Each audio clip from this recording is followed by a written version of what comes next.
Hey guys, mission success করে ইন্টারে চলে আসছি। Thanks Bangladesh army, police, BGB, DGFI, salute. আপনাদের জুনো ইন্ডিয়া আসতে পেরেছি। Next target you. এসেছে ওসমান হাদির মরদেহ। আর এভাবে স্বামীর জন্য অজরে কাঁদছে হাদির স্ত্রী। খুবই অল্প বয়সে স্বামী হারিয়ে আজ প্রায় পাগল তিনি।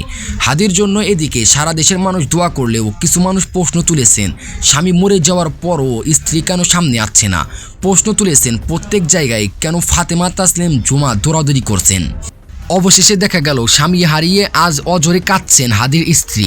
তবে খোঁজ নিয়ে জানা যায় ওসমান হাদির স্ত্রী অত্যন্ত পর্দাসীন একজন নারী, যিনি যে কোনো অবস্থাতেই তার পর্দা নষ্ট করবেন না, যার কারণে তিনি কখনোই ক্যামেরার সামনে আসেননি। একই কারণে ওসমান হাদির আম্মাকেও কেউ ক্যামেরার সামনে দেখতে পাননি। হাদির গ্রামের বাড়ি জলকাটি জেলার নলছিপি উপজেলায় খাসমহল এলাকায়। তার বাবা ছিলেন পুরাতন মাদ্রাসার শিক্ষক মৌলানা আব্দুল লতিফ। আমার 6 ভাই বোনের মধ্যে সবচেয়ে ছোট ছিল শরীফ ওসমান হাদি।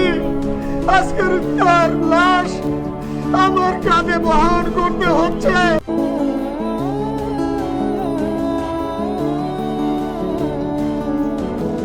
আমরা ওর সন্তান, ওর স্ত্রীর জন্য দোয়া করি। ওর সন্তান মাত্র 8 মাস বয়স।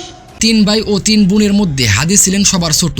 জীবন সংগ্রাম ও টিকে থাকার লড়াই হাদি এক সময় প্রাইভেট পড়িয়েছেন, পরে সাইফুরস সহ বিভিন্ন কোচিং সেন্টারে শিক্ষকতাও করেছেন। সর্বশেষ ইউনিভার্সিটি অফ স্কলার নামে একটি বেসরকারি বিশ্ববিদ্যালয়ে ওসমান হাদি শিক্ষকতা করেছেন। তিনি বরিশালের রহমতপুরে বিবাহ করেন। তার 1 বছরের একটা পুত্র সন্তান রয়েছে।